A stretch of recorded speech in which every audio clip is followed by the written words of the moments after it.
자, 오늘의 동화는요, 무지개의 다리라는 전래동화입니다. 여기 앞 표지에 이제 콜라주로 이렇게 사파가 있는데, 정말 예쁘네요. 이게 마치 오작교처럼 이렇게 연인으로 보이는 두 남녀가 있는데, 자, 이렇게 눈치채셨겠지만, 제가 모르는 동화입니다.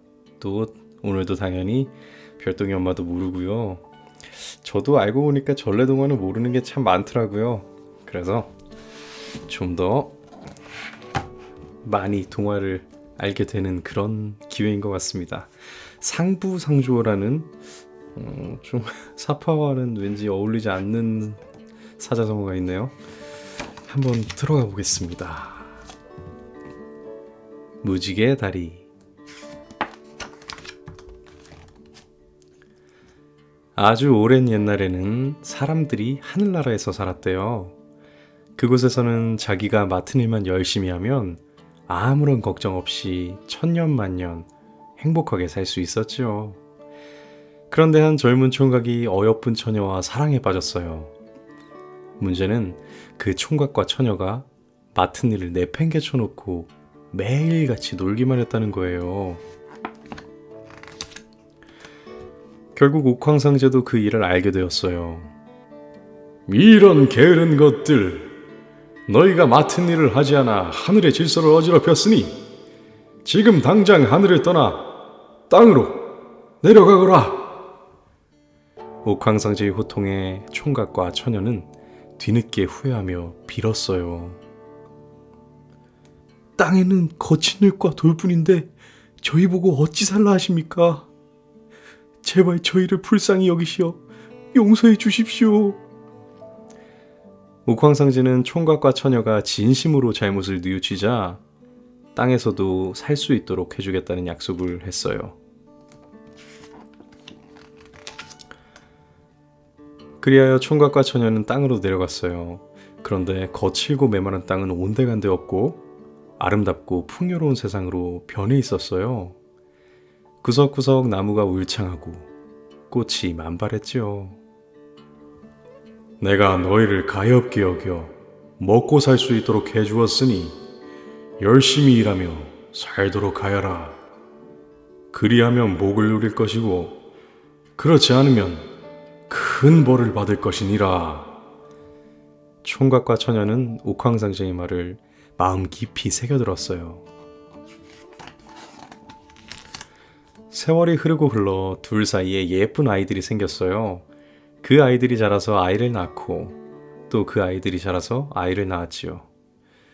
이제 땅 위에는 많은 사람들이 살게 되었어요. 그러자 마을이 생기고 나라가 생겼죠. 땅은 이제 하나의 커다란 세상이 되었답니다.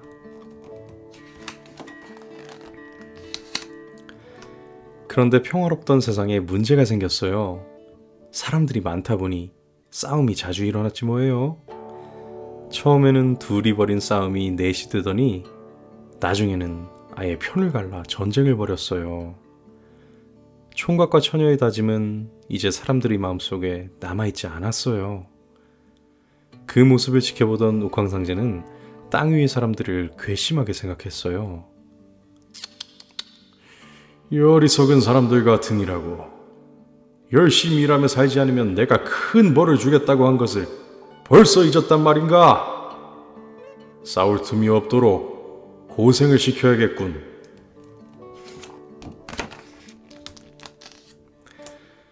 옥황상제의 분노로 기름지고 풍요롭던 땅이 순식간에 메마르고 거친 땅으로 변해버렸어요. 이제 땅은 씨를 뿌리고 거름을 주고 땀 흘려 돌보아야만 열매를 맺었지요. 노력하지 않고는 아무것도 얻을 수 없게 된 거예요.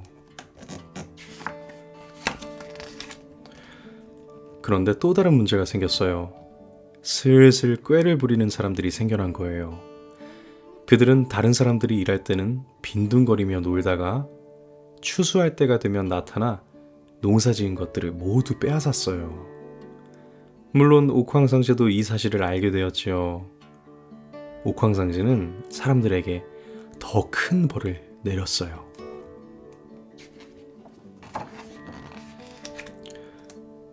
그날 이후 땅에는 비 한 방울 내리지 않았어요.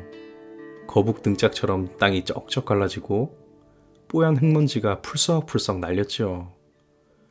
계곡도 우물도 모두 말라붙어 농사는커녕 먹을 물조차 구하기 힘들게 되었어요. 그런데 농사를 짓지 못하면 빼앗을 게 없을 거라 여겼던 옥황상제의 생각이 빗나갔어요. 어찌된 일인지 나쁜 사람들은 여전히 잘 살고 열심히 일하는 착한 사람들만 더욱 살기 힘들어졌죠. 그 모습을 본 옥황상제는 마음이 편치 않았어요. 가뭄이 무섭지 않다면 홍수는 무서워하겠지. 그날부터 세상은 몇 날 며칠을 쉬지 않고 비가 내렸어요.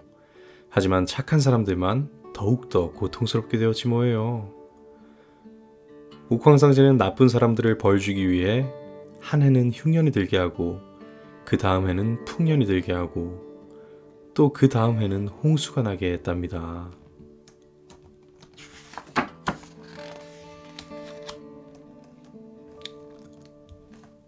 자, 많은 사람들이 살아가는 모습이 나와요. 부부끼리 서로 돕는 모습, 그 다음에 밭을 매는 모습, 사냥꾼으로 보이는, 그러니까 힘을 쓰는 사람이 가운데서 술을 마시고 있고 나머지는 널브러져 있는데 옆에서 여자들이 춤을 추는 모습. 이건 아마도 좀 무력에 의해 지배당하는 모습이겠죠.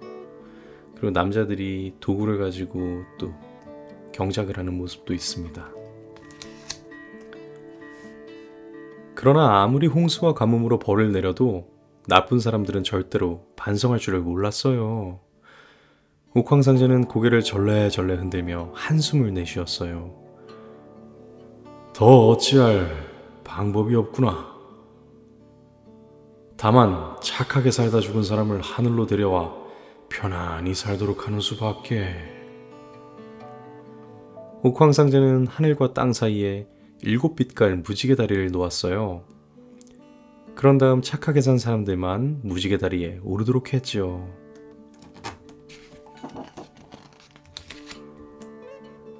무지개 다리를 타고 하늘로 올라간 착한 사람들은 땅에서의 온갖 고생을 모두 잊고 행복하게 살았대요.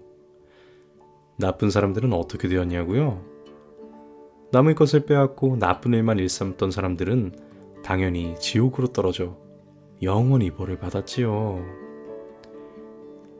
지금도 비가 갠 후에 하늘과 땅 사이에 무지개가 뜨는 건 옥황상제가 착한 사람들을 불러들이기 위해 무지개 다리를 만들었기 때문이에요.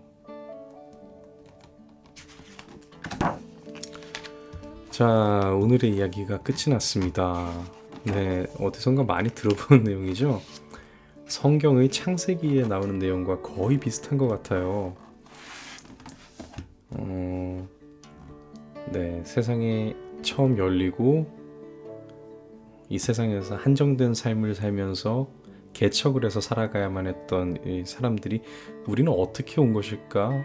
어디서부터 온 것일까? 이런 걸 궁금해하다가 만들어진 그런 이야기들이 아닐까 싶은데요. 뭐 권선징악의 요소로서 이렇게 작용을 하겠지만 한 가지 또 약간 재밌는 생각이 드는 건 무지개가 꼭 땅에서 하늘로 이렇게 쭉 뻗어 있는 것만 있진 않죠. 그 우리 흔히 땅에서 시작해서 둥글게 원을 그리면서 반원을 그리고 다시 땅으로 닿는 것도 있는데 그런 것들은 나쁜 짓을 했음에도 무지개 다리에 몰래 승차하려 했던 사람들이 골탕 먹이려는 그런 다리인가요? 자, 표지 사포에 낚여서 남녀간의 사랑을 얘기하는 줄 알았는데 전혀 다른 이야기네요. 그리고 무지개 다리 건넌다라는 말 이런 이야기에서 나온 건가요? 무지개 다리를 건너서 하늘나라로 간다. 보통 이제 반려동물들에게 무지개 다리 건넌다는 표현을 많이 쓰죠. 네. 무지개 다리에 우리 전래동화에는 이런 이야기가 있었네요. 몰랐는데. 자, 오늘도 재미있는 이야기였습니다. 자, 32번째 동화 무지개 다리였습니다.